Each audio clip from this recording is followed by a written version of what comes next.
ಎಲ್ಲರಿಗೂ ನಮಸ್ಕಾರ. ನಿಮ್ಮ ಶ್ರಾವ್ಸ್ ಕಲ್ಪವೃಕ್ಷ ಚಾನಲ್ಗೆ ಸ್ವಾಗತ.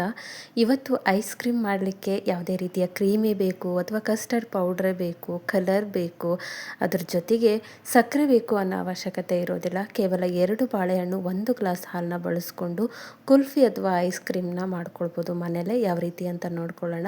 ಮೊದಲಿಗೆ ನಾನಿಲ್ಲಿ ಒಂದು ಪಾತ್ರೆಗೆ 1 ಗ್ಲಾಸ್ ಆಗುವಷ್ಟು ಹಾಲನ್ನ ತೊಗೊಂಡಿದ್ದೀನಿ. ನೋಡಿ, ಹಾಲು ಗಟ್ಟಿಯಾಗಿರ್ತಕ್ಕಂಥ ಹಾಲನ್ನ ಬಳಸ್ಕೊಳ್ಳಿ. ಅಂದರೆ ಪಾಕೆಟ್ ತಂದಿರ್ತಕ್ಕಂಥ ಪಾಕೆಟ್ಗೆ ಯಾವುದೇ ರೀತಿಯ ನೀರನ್ನ ಬೆರೆಸದೆ ಗಟ್ಟಿಯಾಗಿ ಯಾವ ರೀತಿ ಇರುತ್ತೆ ಅದೇ ರೀತಿಯಲ್ಲಿ ನೀವು ಹಾಲನ್ನ ಬಳಸ್ಕೊಳ್ಬೇಕಾಗತ್ತೆ. ಇವಾಗ ಗ್ಯಾಸ್ನ ಮೀಡಿಯಮ್ ಫ್ಲೇಮಲ್ಲಿ ಹಚ್ಕೊಂಡು ಇದನ್ನು ಕಂಪ್ಲೀಟಾಗಿ ಒಂದು ಮಟ್ಟಿಗೆ ಕಡಿಮೆ ಆಗಬೇಕು ಹಾಲು. ಇವಾಗ ಹಾಕಿರ್ತಕ್ಕಂಥ ಹಾಲಿನ ಕ್ವಾಂಟಿಟಿಯಲ್ಲಿ 1% ಹಾಲು ಕಡಿಮೆ ಆಗುವಷ್ಟು ನಾವು ಮೀಡಿಯಮ್ ಫ್ಲೇಮಲ್ಲಿ ಗ್ಯಾಸ್ ಇಟ್ಕೊಂಡು ಇದನ್ನು ಕುದಿಸ್ತಾ ಬರಬೇಕು. ನೋಡಿ, ಕೆನೆ ಕಟ್ಕೊಂಡಿದೆ. ಹಾಲು ಎಷ್ಟು ಗಟ್ಟಿಯಾಗಿರುತ್ತೋ ಅಷ್ಟೇ ಐಸ್ ಕ್ರೀಮ್ ಕೂಡ ತುಂಬಾ ಚೆನ್ನಾಗಿ ಬರುತ್ತೆ. ಹಾಗಾಗಿ ಗಟ್ಟಿಯಾಗಿರ್ತಕ್ಕಂಥ ಹಾಲನ್ನ ಬಳಸ್ಕೊಳ್ಳಿ. ಇವಾಗ ನೋಡಿ, 1% ಆಗುವಷ್ಟು ಹಾಲು ಕಡಿಮೆ ಆಗಿದೆ. ಮೀಡಿಯಮ್ ಫ್ಲೇಮಲ್ಲೇ ಇಟ್ಕೊಂಡು ನೀವು ಮಾಡ್ಕೊಳ್ಬೇಕಾಗತ್ತೆ. ಇಲ್ಲಿ ನಾನು 1 ಸ್ಪೂನ್ ಹಾಲಿಗೆ ಕೇಸರಿ ಅಥವಾ ಸಫರನ್ನ ಸೇರಿಸಿಟ್ಕೊಂಡಿದ್ದೆ. ಇದು ಕಂಪ್ಲೀಟ್ಲಿ ಆಪ್ಷನ್. ಇದೇ ರೀತಿ ಹಾಕ್ಕೊಳ್ಳಬೇಕು ಅಂತೇನಿಲ್ಲ ಅಥವಾ ಇದೇ ರೀತಿ ಕಲರ್ ಬರಬೇಕು ಅಂತೇನಿಲ್ಲ. ನಾನಿಲ್ಲಿ ಕಲರ್ಗೋಸ್ಕರ ಅಂತಂದು ಸಫ್ರಾನ್ ಇತ್ತು, ಹಾಗಾಗಿ ಹಾಕ್ಕೊಂಡಿದ್ದೀನಿ ಕೇಸರಿನ. ನೀವು ಇಲ್ಲ ಅಂತಂದರೆ ಸ್ಕಿಪ್ ಮಾಡ್ಕೊಳ್ಳಿ, ಹಾಕ್ಕೊಳ್ಳೇಬೇಕು ಅಂತ ಏನಿಲ್ಲ. ಇವಾಗ ನೋಡಿ, ಗಟ್ಟಿಯಾಗಿರ್ತಕ್ಕಂಥ ಹಾಲನ್ನ ಕಾಸ್ಕೊಂಡು 1% ಹಾಕಿರ್ತಕ್ಕಂಥ ಹಾಲು ಕರೆಕ್ಟಾಗಿ ಕುದ್ಕೊಂಡು ಒಂದು ಸ್ವಲ್ಪ ಕಡಿಮೆ ಆಗಬೇಕು, ಅಲ್ಲಿವರೆಗೂ ನಾವು ಹಾಲನ್ನು ಕಾಯಿಸ್ಕೊಳ್ಬೇಕು. ಇವಾಗ ಹಾಲು ಕಾದಿದ್ದಾಗಿದೆ, ಗ್ಯಾಸ್ನ ಆಫ್ ಮಾಡಿ ಇದು ಕಂಪ್ಲೀಟಾಗಿ ತಣ್ಣಗಾಗಲಿಕ್ಕೆ ಬಿಟ್ಬಿಡೋಣ. ಇವಾಗ ನೋಡಿ, ನಾನು ಕಾಯಿಸಿರ್ತಕ್ಕಂಥ ಹಾಲು ಕೂಡ ಕಂಪ್ಲೀಟಾಗಿ ತಣ್ಣಗಾಗಿದೆ. ಹಾಗೆ ಹಾಲನ್ನ ಕಾಯಿಸುವಾಗ ಮಧ್ಯದಲ್ಲಿ ಕೈ ಆಡಿಸ್ತಾ ಇರಿ. ಗಟ್ಟಿಯಾಗಿರೋದ್ರಿಂದ ಹಾಲು ತಳ ಹಿಡಿಯೋ ಚಾನ್ಸಸ್ ಇರುತ್ತೆ. ಕಾಯಿಸುವಾಗ ಸ್ವಲ್ಪ ಕೈ ಆಡಿಸ್ತಾ ಹಾಲನ್ನ ಕಾಯಿಸಿ ಇಟ್ಕೊಳ್ಬೇಕು. ಇವಾಗ ನೋಡಿ, ಐಸ್ ಕ್ರೀಮ್ ಮಾಡಲಿಕ್ಕೆ ಬೇಕಾಗಿರ್ತಕ್ಕಂಥ ಒಂದು ಕ್ರೀಮು, ಅದರ ಜೊತೆಗೆ ಫ್ಲೇವರುಗೋಸ್ಕರ ನಾನಿಲ್ಲಿ ಒಂದು 3 ಬಾಳೆಹಣ್ಣನ್ನು ತೊಗೊಂಡಿದ್ದೀನಿ. ಆರೋಗ್ಯಕ್ಕೂ ಕೂಡ ತುಂಬಾ ಒಳ್ಳೆಯದು. ಬಾಳೆಹಣ್ಣಿನ ಐಸ್ ಕ್ರೀಮ್ನ ಒಂದ್ಸರಿ ಟ್ರೈ ಮಾಡಿ, ತುಂಬ ಪರ್ಫೆಕ್ಟಾಗಿ ಬರುತ್ತೆ. ನಿಮ್ಮ ಕಡೆ ಯಾವ ರೀತಿಯ ಬಾಳೆಹಣ್ಣಿದೆ ಅಂದರೆ, ನಾನಿಲ್ಲಿ ಏಲಕ್ಕಿ ಬಾಳೆಹಣ್ಣನ್ನು ಬಳಸ್ಕೊಂಡಿದ್ದೀನಿ. ನೀವು ನಾರ್ಮಲಾಗಿ ಇರ್ತಕ್ಕಂಥ ಬಾಳೆಹಣ್ಣನ್ನು ಯಾವುದಾದ್ರೂ ಬಾಳೆಹಣ್ಣು ನಡೆಯುತ್ತೆ. ಒಂದು 2ರಿಂದ 3 ಬಾಳೆಹಣ್ಣು ತೊಗೊಳ್ಳಿ. ನಾನಿಲ್ಲಿ ಸಣ್ಣದಾಗಿರೋದ್ರಿಂದ 3 ಬಾಳೆಹಣ್ಣನ್ನು ತೊಗೊಂಡಿದ್ದೀನಿ. ನೀವು ದೊಡ್ಡ ಸೈಜಲ್ಲಿ ಇರ್ತಕ್ಕಂಥ ಬಾಳೆಹಣ್ಣನ್ನು ತೊಗೊಂಡಿದ್ದಾಯಿತು ಅಂದರೆ 2 ಬಾಳೆಹಣ್ಣನ್ನು ಬಳಸ್ಕೊಳ್ಳಿ. ಇವಾಗ ಸಿಪ್ಪೆನ ತೆಗೆದು ಈ ರೀತಿ ಕಟ್ ಮಾಡಿ ಇಟ್ಕೊಳ್ತಿದ್ದೀನಿ. ಇಲ್ಲಿ ಬಾಳೆಹಣ್ಣು ಕೂಡ ಜಾಸ್ತಿ ಬೇಕು ಅಂತೇನಿಲ್ಲ, 2ರಿಂದ 3 ಬಾಳೆಹಣ್ಣಾದರೆ ಸಾಕು. ಇವಾಗ ನೋಡಿ, ಕಟ್ ಮಾಡಿ ಇಟ್ಕೊಂಡಿದ್ದೀನಿ ಬಾಳೆಹಣ್ಣನ್ನು. ಇವಾಗ ಈ ಬಾಳೆಹಣ್ಣನ್ನು ನಾವು ನೈಸಾಗಿ ಗ್ರೈಂಡ್ ಮಾಡ್ಕೊಳ್ಬೇಕಾಗತ್ತೆ. ಹಾಲಿನ ಜೊತೆಗೆ ಗ್ರೈಂಡ್ ಮಾಡಿಕೊಂಡ್ರೆ ಸಣ್ಣ ಆಗೋದಿಲ್ಲ. ಹಾಗಾಗಿ ಮಿಕ್ಸಿ ಜಾರಿಗೆ ಮೊದಲೇ ಬಾಳೆಹಣ್ಣನ್ನು ನಾವು ಹಾಕಿ ರುಬ್ಕೊಂಡಿಟ್ಕೊಳ್ಬೇಕು. ನೋಡಿ, ಬಾಳೆಹಣ್ಣಿನ ಜೊತೆಗೆ ನಾನು ಮೊದಲೇ ಒಂದು ಸ್ವಲ್ಪ ನೀರು ಹಾಕಿ ಒಂದು 3ರಿಂದ 4 ಗೋಡಂಬಿನ ನೆನೆಸಿಟ್ಕೊಂಡಿದ್ದೆ. ಅದನ್ನು ಕೂಡ ಇಲ್ಲಿ ಸೇರಿಸ್ಕೊಳ್ತಿದ್ದೀನಿ. ಗೋಡಂಬಿ ಬಂದು ಆಪ್ಷನಲ್, ಬೇಕು ಅಂತ ಏನಿಲ್ಲ. ಹಾಕೋದ್ರಿಂದ ಒಂದು ಸ್ವಲ್ಪ ಫ್ಲೇವರ್ ಚೇಂಜ್ ಆಗುತ್ತೆ, ಹಾಗೆ ಥಿಕ್ನೆಸ್ ಕೊಡುತ್ತೆ ಅನ್ನೋದಕ್ಕೋಸ್ಕರ ಹಾಕ್ಕೊಂಡಿದ್ದೀನಿ. ನೆನೆಸಿರ್ತಕ್ಕಂಥ ಗೋಡಂಬಿ ಹಾಕಿ ಬಾಳೆಹಣ್ಣು ಹಾಗೆ ಗೋಡಂಬಿನ ನೈಸಾಗಿ ರುಬ್ಕೊಂಡು ಬಂದಿದ್ದೀನಿ. ನೋಡಿ, ಒಂದು ಸ್ವಲ್ಪನೂ ನಮಗೆ ಬಾಳೆಹಣ್ಣು ಅಂತ ಅನ್ನಿಸ್ಬಾರ್ದು, ಅಂದರೆ ಪೀಸ್ಗಳಾಗಿ ಉಳಿದಿರಬಾರ್ದು. ಈ ರೀತಿ ಕ್ರೀಮಿ ರೀತಿ ಒಳಗೆ ನಮಗೆ ಬಾಳೆಹಣ್ಣನ್ನು ನೈಸಾಗಿ ರುಬ್ಕೊಂಡಿಟ್ಕೊಳ್ಬೇಕು. ನೋಡಿ, ನಿಮಗೆ ಅನ್ನಿಸ್ತಿರ್ಬೋದು, ಇದು ಒಂದು ಐಸ್ ಕ್ರೀಮ್ಗೆ ಬಳಸ್ತಕ್ಕಂಥ ಕ್ರೀಮ್ ರೀತಿಯಲ್ಲೇ ರೆಡಿಯಾಗಿದೆ. ಇವಾಗ ಇದಕ್ಕೆ ಸಿಹಿಗೋಸ್ಕರ ನಾನಿಲ್ಲಿ ಸಕ್ಕರೆ ಬದಲಿಗೆ ಬೆಲ್ಲನ ಬಳಸ್ಕೊಳ್ತಿದ್ದೀನಿ. ಬೆಲ್ಲ ಕೂಡ ಅಷ್ಟೇ ಜಾಸ್ತಿ ಹಾಕ್ಕೊಳ್ಬಾರ್ದು, ಯಾಕಂದರೆ ಬಾಳೆಹಣ್ಣು ಆಲ್ರೆಡಿ ಸ್ವೀಟಿನ ಅಂಶ ಇರೋದ್ರಿಂದ ನಾನಿಲ್ಲಿ ಒಂದು 3 ಸ್ಪೂನ್ ಆಗುವಷ್ಟು ಬೆಲ್ಲನ ಬಳಸ್ಕೊಂಡಿದ್ದೀನಿ. ಯಾಕಂದರೆ ಹಾಲು ಕೂಡ 1 ಗ್ಲಾಸ್ ಹಾಲು ತೊಗೊಂಡಿರೋದ್ರಿಂದ ಈ ಕ್ವಾಂಟಿಟಿಗೆ 3 ಸ್ಪೂನ್ ಆಗುವಷ್ಟು ಒಂದು ಬೆಲ್ಲ ಸಾಕಾಗುತ್ತೆ. ಇವಾಗ ನೋಡಿ, ಕಾಯಿಸಿ ಆರಿಸಿರ್ತಕ್ಕಂಥ ಹಾಲನ್ನು ಒಂದು ಅರ್ಧ ಭಾಗ ಮಾತ್ರ ಸೇರಿಸ್ಕೊಂಡು ರುಬ್ಕೊಳ್ತಿದ್ದೀನಿ. ಮಿಕ್ಸಿ ಜಾರ್ ಏನಾದರೂ ದೊಡ್ಡದಾಗಿತ್ತು ಅಂತಂದರೆ ಒಂದೇ ಸರಿ ಕೂಡ ರುಬ್ಕೊಳ್ಬೋದು. ಹಾಲನ್ನ ಹಾಕಿ ತೀರಾ ನೈಸಾಗಿ ರುಬ್ಕೊಳ್ಬಾರ್ದು. ಜಸ್ಟ್ ಪಲ್ಸ್ ಮೋಡಲ್ಲಿ, ಅಂದರೆ ಆಫ್ ಆ್ಯಂಡ್ ಆನ್ ಮಾಡಿ ಒಂದು ಸ್ವಲ್ಪ ರುಬ್ಕೊಂಡ್ರೆ ಸಾಕು. ನೋಡಿ, ಈ ರೀತಿ ಕ್ರೀಮಿ ಸ್ಟ್ರಕ್ಚರಲ್ಲಿ ಇಲ್ಲೇ ನಮಗೆ ಥಿಕ್ನೆಸ್ಸು ಸಿಕ್ಬಿಡುತ್ತೆ. ಇವಾಗ ಇದು ರೆಡಿಯಾಗಿದೆ, ಆದರೆ ನಾನಿಲ್ಲಿ ಇನ್ನೂ ಹಾಲನ್ನ ಉಳಿಸ್ಕೊಂಡಿದ್ದೀನಿ. ಹಾಗಾಗಿ ನಾವು ಇದನ್ನು ಒಂದು ಸೈಡಲ್ಲಿ ತೆಗೆದಿಟ್ಟು ಇನ್ನುಳಿದಿರ್ತಕ್ಕಂಥ ಹಾಲನ್ನು ಕೂಡ ರುಬ್ಕೊಳ್ಬೇಕು. ನೋಡಿ, ಈ ರೀತಿ ಕ್ರೀಮಿಯಾಗಿ ನಮಗೆ ಐಸ್ ಕ್ರೀಮ್ ಮಾಡಲಿಕ್ಕೆ ಬೇಕಾಗಿರ್ತಕ್ಕಂಥ ಒಂದು ಬಾಳೆಹಣ್ಣಿನ ಮಿಶ್ರಣ ರೆಡಿಯಾಗಿದೆ. ಇದನ್ನು ಒಂದು ಸೈಡಲ್ಲಿ ಎತ್ತಿಟ್ಕೊಳ್ತಿದ್ದೀನಿ, ಯಾಕಂದರೆ ಇನ್ನೂ ಹಾಲು ಉಳಿದಿದೆ ಅಲ್ಲ, ಹಾಗಾಗಿ.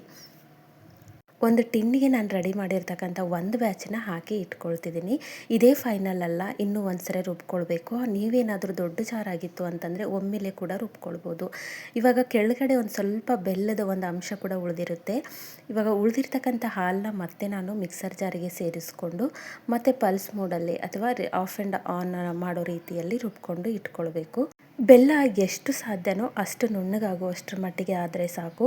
ನಾವು ಹಾಕಿರ್ತಕ್ಕಂಥ ಬೆಲ್ಲ ಕೆಲವೊಂದು ಸರಿ ನಾವು ಯಾಕಂದರೆ ಜಾಸ್ತಿ ರುಬ್ಬೋದಿಲ್ಲ, ಕೆಳಗಡೆ ಉಳ್ಕೊಂತು ಅಂತಂದರೆ ಪರವಾಗಿಲ್ಲ, ಅದನ್ನು ತೆಗೆದುಬಿಡಿ. ಯಾಕಂದರೆ ಸಿಹಿ ಅಂಶ ಹಾಲಲ್ಲಿ ಆಲ್ರೆಡಿ ಹೀರ್ಕೊಂಡಿರುತ್ತೆ. ಹಾಗಾಗಿ ಇವಾಗ ರುಬ್ಬಿರ್ತಕ್ಕಂಥ ಒಂದು ಮಿಶ್ರಣನ ನಾನು ಇನ್ನೊಂದು ಪಾತ್ರೆಗೆ ತೆಗೆದುಕೊಳ್ತಿದ್ದೀನಿ. ನೋಡಿ, ಒಂದು ಸ್ವಲ್ಪ ಬೆಲ್ಲದ ಹರಳು ಉಳ್ಕೊಂಡಿತ್ತು, ಅದನ್ನು ತಗೊಳ್ತಿದ್ದೀನಿ. ಒಂದೊಂದು ಟಿನ್ನಲ್ಲೇ ಹಾಕಿಟ್ಟಿರ್ತಕ್ಕಂಥ ಒಂದು ಮಿಶ್ರಣನೂ ಕೂಡ ನಾನು ಇಲ್ಲಿ ಒಂದೇ ಕಡೆ ಸೇರಿಸ್ಕೊಳ್ತಿದ್ದೀನಿ. ಒಂದೇ ಸರಿ ರುಬ್ಬಿದ್ದಾಯಿತು ಅಂದರೆ ಬಾಳೆಹಣ್ಣಿನ ಮಿಶ್ರಣ ಎಲ್ಲ ಹಾಲಿಗೂ ಸೇರಿಕೊಳ್ಳುತ್ತೆ. ನಾನಿಲ್ಲಿ 2 ಸರಿ ರುಬ್ಬಿರೋದ್ರಿಂದ ಎಲ್ಲ ಹಾಲನ್ನು ಬಾಳೆಹಣ್ಣಿನ ಜೊತೆಗೆ ಕಲಿಸ್ಕೊಳ್ಬೇಕು. ಹಾಗಾಗಿ ಈ ರೀತಿ ನಾನು ಒಂದು ಬೇರೆ ಪಾತ್ರೆಗೆ ತೆಗೆದಿಟ್ಕೊಂಡು ಕಲಿಸ್ಕೊಳ್ತಿದ್ದೀನಿ. ಇಲ್ಲ ಅಂದರೆ ಕೆಳಗಡೆ ಬಾಳೆಹಣ್ಣಿನ ಮಿಶ್ರಣ, ಮೇಲ್ಗಡೆ ಬರೀ ಹಾಲಿನ ಮಿಶ್ರಣ ಆಗಿಬಿಡುತ್ತೆ. ಹಾಗಾಗಿ ಒಂದು ಸರಿ ನೀವು ರುಬ್ಬಿದ ಆದಮೇಲೆ ಒಂದು ಪಾತ್ರೆಗೆ ಹಾಕಿ ಈ ರೀತಿ ಒಂದೇ ಸರಿ ರುಬ್ಕೊಂಡ್ರೆ ತೊಂದರೆ ಇಲ್ಲ, 2 ಸರಿ ರುಬ್ಕೊಂಡ್ರೆ ಈ ರೀತಿ ರೆಡಿ ಮಾಡ್ಕೊಳ್ಳಿ. ಈಗ ನಾನು ಒಂದು ಗ್ಲಾಸ್ ಟಿನ್ನಿಗೆ ಹಾಕ್ಕೊಳ್ತಿದ್ದೀನಿ. ಹೀಗೆ ಹಾಕ್ಕೊಳ್ಬೇಕಂತೇನಿಲ್ಲ, ಇದನ್ನು ಕುಲ್ಫಿ ರೀತಿಯಲ್ಲಿ ಕೂಡ ಮಾಡ್ಕೊಳ್ಬೋದು. ಹಾಗಾಗಿ ಒಂದು ಅರ್ಧ ಪಾತ್ರ ನಾನಿಲ್ಲಿ ಗ್ಲಾಸ್ ಟಿನ್ನಿಗೆ ಹಾಕ್ಕೊಳ್ತಿದ್ದೀನಿ. ಗ್ಲಾಸ್ ಟಿನ್ನೇ ಬೇಕು ಅಂತಲ್ಲ, ಸ್ಟೀಲಿಂದ ಯಾವುದಾದ್ರೂ ಒಂದು ಬಾಕ್ಸ್ ಇತ್ತು ಅಂದರೂ ಕೂಡ ಅದಕ್ಕೂ ಕೂಡ ಹಾಕ್ಕೊಳ್ಬೋದು. ಒಂದು ಅರ್ಧ ಭಾಗ ಅಥವಾ ಮುಕ್ಕಾಲು ಭಾಗ ಹಾಕ್ಕೊಂಡಿದ್ದೀನಿ. ಇಲ್ಲಿ ಟೀ ಕುಡಿತಕ್ಕಂಥ ಒಂದು ಪ್ಲಾಸ್ಟಿಕ್ ಕಪ್ನ ಯೂಸ್ ಮಾಡ್ಕೊಂಡಿದ್ದೀನಿ. ಇದರ ಬದಲಿಗೆ ಸ್ಟೀಲ್ ಕಪ್ ಕೂಡ ಯೂಸ್ ಮಾಡ್ಕೊಳ್ಬೋದು. ಈ ರೀತಿ ಪ್ಲಾಸ್ಟಿಕ್ ಕಪ್ನ ಯೂಸ್ ಮಾಡ್ಕೊಳ್ಳೋದ್ರಿಂದ ತೆಗಿಯೋಕ್ಕೆ ಅನುಕೂಲ ಆಗುತ್ತೆ ಅನ್ನೋದಕ್ಕೋಸ್ಕರ ನಾನಿಲ್ಲಿ ಈ ರೀತಿ ಹಾಕ್ಕೊಳ್ತಿದ್ದೀನಿ. ಈ ರೀತಿ ಹಾಕಿ ನಿಮ್ಮ ಕಡೆ ಏನಾದರೂ ಐಸ್ ಕ್ರೀಮ್ ಕಡ್ಡಿ ಇತ್ತು ಅಂತಂದರೆ ಯೂಸ್ ಮಾಡ್ಕೊಳ್ಳಿ. ನಾನಿಲ್ಲಿ ಪ್ಲಾಸ್ಟಿಕ್ ಸ್ಪೂನ್ನ ಯೂಸ್ ಮಾಡ್ಕೊಳ್ತಿದ್ದೀನಿ. ನಿಮ್ಗೆ ಯಾವ ರೀತಿ ಬೇಕೋ ಆ ರೀತಿಯಲ್ಲಿ ಕುಲ್ಫಿನ ರೆಡಿ ಮಾಡ್ಕೊಳ್ಬೋದು. ಯಾವುದಾದ್ರೂ ಒಂದು ಟೀ ಕಪ್ ಅಥವಾ ಪ್ಲಾಸ್ಟಿಕ್ ಕಪ್ ಅಥವಾ ಕುಲ್ಫಿ ಮೋಲ್ಡ್ ಇತ್ತು ಅಥವಾ ಬೇರೆ ಯಾವುದೇ ರೀತಿಯಲ್ಲಿ ಈ ಐಸ್ ಕ್ರೀಮ್ಗೆ ನೀವು ಸ್ಟ್ರಕ್ಚರ್ ಕೊಟ್ಕೊಳ್ಬೋದು. ಇವಾಗ ಮೇಲ್ಗಡೆಯಿಂದ ಮುಚ್ಚಿ ನಾವು ಇದನ್ನು ಫ್ರೀಸರಲ್ಲಿ ಒಂದು 2ರಿಂದ 3 ಗಂಟೆ ಇಡಬೇಕಾಗತ್ತೆ. ಬೇಗ ಆಗೋದಿಲ್ಲ, ಒಂದು 2ರಿಂದ 3 ಗಂಟೆ ನಾರ್ಮಲಾಗಿ ಐಸ್ ಕ್ರೀಮ್ಗೆ ತೊಗೊಳುತ್ತೆ. ಸಮ್ಮರ್ ಆಗಿರೋದ್ರಿಂದ ಒಂದು ಸ್ವಲ್ಪ ತಡವಾಗಿ ಕೂಡ ಆಗುತ್ತೆ. ಇವಾಗ ಇದನ್ನು ಟೈಟಾಗಿ ಮುಚ್ಚಿಟ್ಕೊಂಡಿದ್ದೀನಿ. ಇಲ್ಲಿ ಕುಲ್ಫಿಗೆ ಏನು ಮುಚ್ಚಿಡ್ತಿಲ್ಲ, ಹಾಗೆ ಇಟ್ಕೊಂಡಿದ್ದೀನಿ. ಹಾಗೆ ಇಟ್ಟರೂ ಕೂಡ ಆಗುತ್ತೆ. ನೋಡಿ, ತುಂಬಾ ಸಿಂಪಲ್ಲಾಗಿ ಮನೆಯಲ್ಲೇ ಇರತಕ್ಕಂಥ ಒಂದು ಪದಾರ್ಥಗಳನ್ನು ಬಳಸ್ಕೊಂಡು ಹೆಚ್ಚು ಕಡಿಮೆ ಒಂದು ಬಾಳೆಹಣ್ಣು, ಬೆಲ್ಲ ಹಾಗೆ ಹಾಲು, ಈ 3 ಪದಾರ್ಥಗಳಿದ್ದರೆ ಸಾಕು. 3 ಪದಾರ್ಥಗಳನ್ನ ಬಳಸ್ಕೊಂಡು ನಾವು ಈ ಒಂದು ಐಸ್ ಕ್ರೀಮ್ ಅಥವಾ ಕುಲ್ಫಿನ ರೆಡಿ ಮಾಡ್ಕೊಳ್ಬೋದು. ನಾನು ಕೂಡ ಇಲ್ಲಿ ಒಂದು 3 ಗಂಟೆ ಸಮಯ ಕೊಟ್ಕೊಂಡು ಫ್ರೀಸರಲ್ಲಿ ಇಟ್ಕೊಂಡಿದ್ದೆ. ಪರ್ಫೆಕ್ಟಾಗಿ ಕುಲ್ಫಿ ತನ್ನಿಂದ ತಾನೇ ಬಿಟ್ಕೊಂಡಿದೆ. ಸೈಡಲ್ಲಿ ನೋಡ್ತಿರ್ಬೋದು. ತುಂಬ ಈಸಿಯಾಗಿ ತಗೊಳ್ಬೋದು ಈ ರೀತಿ ಪ್ಲಾಸ್ಟಿಕ್ ಒಂದು ಕಪ್ಪಿಗೆ ಹಾಕೋದ್ರಿಂದ. ಇಲ್ಲ ಅಂತಂದರೆ ಸ್ಟೀಲ್ ಕಪ್ಪಿಗೆ ಕೂಡ ಹಾಕ್ಕೊಳ್ಬೋದು. ನಾವು ತೆಗೆದ ತಕ್ಷಣವೇ ಐಸ್ ಕ್ರೀಮ್ನ ತೆಗಿಯೋಕ್ಕೆ ಹೋಗಬಾರ್ದು, 1 ನಿಮಿಷ ಬಿಟ್ಕೊಳ್ಬೇಕು. ಇಲ್ಲ ಅಂತಂದರೆ ತೀರಾ ನಾವು ಫ್ರೀಸರಲ್ಲಿ ಇಡೋದ್ರಿಂದ ಗಟ್ಟಿಯಾಗಿರುತ್ತೆ. ಹಾಗಾಗಿ ತೆಗಿಯೋಕ್ಕೆ ಅನುಕೂಲ ಆಗೋದಿಲ್ಲ. 1 ನಿಮಿಷ ಬಿಟ್ಟಿದ್ದಾಯಿತು ಅಂತಂದರೆ ತುಂಬ ಈಸಿಯಾಗಿಯೇ ಒಂದು ಕುಲ್ಫಿ ಆಗಿರಲಿ ಅಥವಾ ಐಸ್ ಕ್ರೀಮ್ ಆಗಲಿ ರೆಡಿಯಾಗಿ ಬರುತ್ತೆ. ನೋಡಿ ಎಷ್ಟು ಪರ್ಫೆಕ್ಟ್ ಆಗಿದೆ ಅಂತ. 2 ಕುಲ್ಫಿಗಳು ರೆಡಿಯಾಗಿದೆ. ಈ ಸೈಡಲ್ಲಿ ಬಾಕ್ಸಲ್ಲಿ ಹಾಕಿರ್ತಕ್ಕಂಥ ಐಸ್ ಕ್ರೀಮ್ ಕೂಡ ರೆಡಿಯಾಗಿರುತ್ತೆ. ನಾನಿಲ್ಲಿ ಯಾವುದೇ ರೀತಿಯ ಡ್ರೈ ಫ್ರೂಟ್ಸ್ನ ಬಳಸಿಲ್ಲ. ನೀವು ಬೇಕು ಅಂತಂದರೆ ಡ್ರೈ ಫ್ರೂಟ್ಸ್ನ ಬಳಸ್ಕೊಳ್ಬೋದು, ಮೇಲ್ಗಡೆ ಹಾಕಿ ಇಟ್ಕೊಳ್ಬೋದು ಅಥವಾ ಟುಟಿ ಫ್ರೂಟಿ ಕೂಡ ಹಾಕಿ ಇಟ್ಕೊಳ್ಬೋದು. ಇಲ್ಲಿ ಸಣ್ಣದಾಗಿ ಕಟ್ ಮಾಡಿರ್ತಕ್ಕಂಥ ಒಂದು ಪಿಸ್ತಾನ ನಾನಿಲ್ಲಿ ಸೇರಿಸ್ಕೊಳ್ತಿದ್ದೀನಿ. ಇದು ಕೂಡ ಕಂಪ್ಲೀಟಾಗಿ ಆಪ್ಷನ್, ಬೇಕು ಅಂದರೆ ಸಹ ಹಾಕ್ಕೊಳ್ಳಿ, ಇಲ್ಲ ಅಂದರೆ ಪರವಾಗಿಲ್ಲ, ಮಾಡುವಾಗ ಕೂಡ ಸೇರಿಸ್ಕೊಳ್ಬೋದು. ನೋಡಿ ಎಷ್ಟು ಪರ್ಫೆಕ್ಟ್ ಆಗಿದೆ. ಅಂಗಡಿಯಲ್ಲಿ ತಂದಿರೋ ರೀತಿಯಲ್ಲೇ ಕುಲ್ಫಿನ ನಾವು ಮನೆಯಲ್ಲೇ ಬಾಳೆಹಣ್ಣಿನಿಂದ ಆರೋಗ್ಯಕರವಾಗಿ ಮಾಡ್ಕೊಳ್ಬೋದು. ಬಾಳೆಹಣ್ಣಿಂದ ಮಾಡಿರ್ತಕ್ಕಂಥ ಒಂದು ಐಸ್ ಕ್ರೀಮ್ ಆಗಿರೋದ್ರಿಂದ ಟೇಸ್ಟಲ್ಲಿ ಕೂಡ ಒಂದು ಸ್ವಲ್ಪ ಡಿಫ್ರೆಂಟ್ ಆಗಿರುತ್ತೆ. ಬಟ್ ಹೆಲ್ದಿಯಾಗಿರ್ತಕ್ಕಂಥ ಐಸ್ ಕ್ರೀಮು ತಿನ್ನೋಕ್ಕೂ ಕೂಡ ತುಂಬಾ ಆರೋಗ್ಯಕರವಾಗಿ, ಮಕ್ಕಳಿಗೆ ಬೇಕು ಅಂದಾಗ ಈ ರೀತಿ ಮನೆಯಲ್ಲಿ 3 ಪದಾರ್ಥಗಳನ್ನ ಬಳಸ್ಕೊಂಡು ಮಾಡ್ಕೊಳ್ಳಿ. ನೋಡಿ ಎಷ್ಟು ಪರ್ಫೆಕ್ಟಾಗಿ ಐಸ್ ಕ್ರೀಮ್ ರೆಡಿಯಾಗಿದೆ. ಹಾಗೆ ಈ ಐಸ್ ಕ್ರೀಮು ನಾನು ನಿಮಗೆ ಮೊದಲೇ ರೆಸಿಪಿನ ತೋರಿಸಿರ್ತಕ್ಕಂಥ ಐಸ್ ಕ್ರೀಮೇ, ಹೊರಗಡೆ ತಂದಿರೋದಲ್ಲ. ಈ ಹಿಂದೆ ಕೂಡ ಈ ಒಂದು ಐಸ್ ಕ್ರೀಮ್ನ ಬರೀ ಹಾಲನ್ನ ಬಳಸ್ಕೊಂಡು ಯಾವ ರೀತಿ ಮಾಡೋದು ಅಂತ ತೋರಿಸಿದ್ದೀನಿ. ಇಂಟ್ರೆಸ್ಟ್ ಇತ್ತು ಅಂದರೆ ಒಂದ್ಸರಿ ಚೆಕ್ ಮಾಡ್ಕೊಳ್ಳಿ. ಆ ಐಸ್ ಕ್ರೀಮ್ ಕೂಡ ನಾವು ರೆಡಿ ಮಾಡಿರ್ತಕ್ಕಂಥ ಐಸ್ ಕ್ರೀಮೇ, ಹೊರಗಡೆ ತಂದಿರ್ತಕ್ಕಂಥ ಐಸ್ ಕ್ರೀಮ್ ಅಲ್ಲ. ಐ ಹೋಪ್ ಇವತ್ತಿನ ರೆಸಿಪಿ ನಿಮಗೆ ಭಾಳ ಇಷ್ಟ ಆಗದ ಅಂದ್ಕೊಳ್ತೀನಿ. ಇಷ್ಟ ಆಗಿದ್ದರೆ ದಯವಿಟ್ಟು ನನ್ನ ಚಾನಲ್ನ ಸಬ್ಸ್ಕ್ರೈಬ್ ಮಾಡ್ಕೊಳ್ಳಿ.